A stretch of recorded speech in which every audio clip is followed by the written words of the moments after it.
Welcome to the deep dive.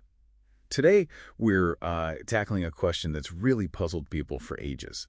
A genuine head-scratcher from the Ramayana. hmm Why did Lord Rama, the embodiment of Dharma, kills the mighty Bali from behind? It just seems so counter to a warrior's code, doesn't it? It really does on the surface. And that's exactly what we want to unpack in this deep dive. We're going to Right. try and get past those initial reactions, Right. look into the text, the interpretations, and understand the really deep ethical, spiritual, maybe even strategic reasons for this moment. Okay, so let's set the stage first.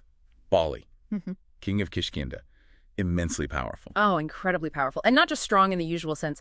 He had this extraordinary boon, a gift from Lord Indra himself. What was the boon exactly? Well, get this. Anyone who faced Bali in direct combat, face to face, would instantly lose half their strength, and Bali would gain it.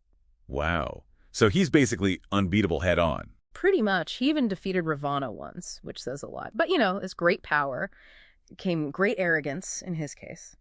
And that led him to commit what's called a mahapap, a great sin. A Mahapap. What did he do that was so bad? He forcibly took Ruma, who was the wife of his younger brother, Sugriva, and Sugriva was still alive. Ah. This wasn't just a family dispute. The scriptures are really clear. Taking a younger brother's wife like that is a massive violation of Dharma. It's seen as fundamentally wrong. So it's a breakdown of cosmic order almost that Rama stepped into. Exactly. And remember, Rama encounters Sugriva while he's searching for Sita. Sugriva's in exile, hiding out on Rishimukha mountain because Bali can't go there due to a curse. Right, the safe zone. And Rama, driven by compassion and this principle of Mitra Dharma, that the duty you owe a friend or ally, promises to help Sugriva get his wife and kingdom back. But didn't they have a fight first, Bali and Sugriva, and Rama didn't step in it? Yes, the first time they fought, Rama held back. And the reason is quite practical, actually. Bali and Sugriva looked almost identical. Rama was worried, legitimately, that in the heat of battle, he might hit Sugriva by mistake. Ah, okay. That makes sense. So what did they do? For the second fight, Rama gave Sugriva a garland of flowers to wear so he could clearly tell them apart. Okay, so the stage is set for the second encounter. Now let's tackle the main point. Rama striking from behind. It wasn't cowardice, you're saying? Definitely not cowardice in the way we might think. It was a complex but justified act based on several layers of dharma. First, there's Rajdharma, a king's duty. How does that apply? As a righteous king, or soon-to-be king upholding righteousness, Rama had a duty to punish extreme adharma, extreme unrighteousness. Bali, by his actions with Ruma, wasn't acting like a king anymore. He was acting like a tyrant, violating sacred law. He needed to be stopped. Okay, so Rajdharma calls for intervention. But what about Kshatriya Dharma, the warrior code? That usually means face-to-face combat. That's the crucial part, and it loops back to the boon.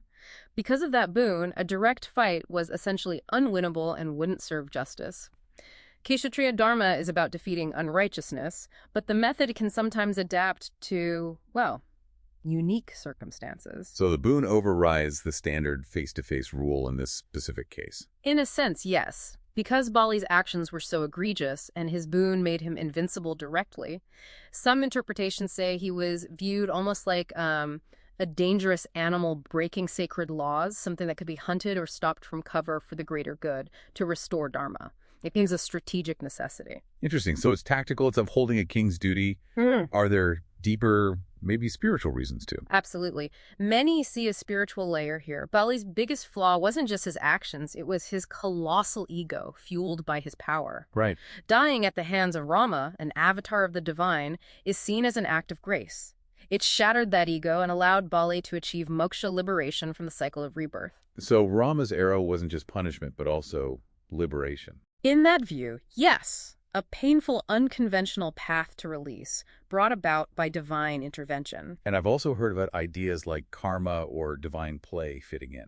That's right. Some texts hint that Bali himself had killed someone unfairly from behind in a past life. So this was cosmic justice, karma, catching up.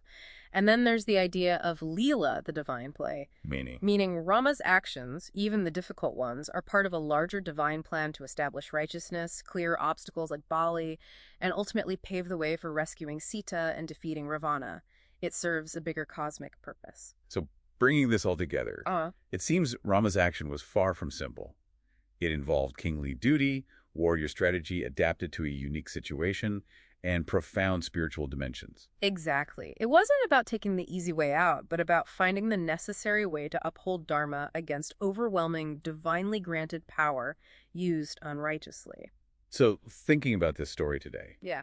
what can you take away from it? It's definitely more than just an old tale. It really pushes you to think about power, doesn't it? How power without humility or dharma can be, well, self-destructive. Mm-hmm.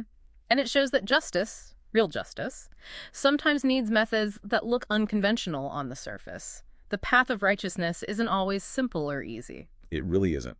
So maybe something for you to consider is this.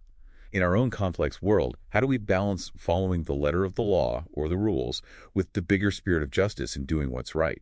What really strikes you about the layers of dharma Rama had to navigate here?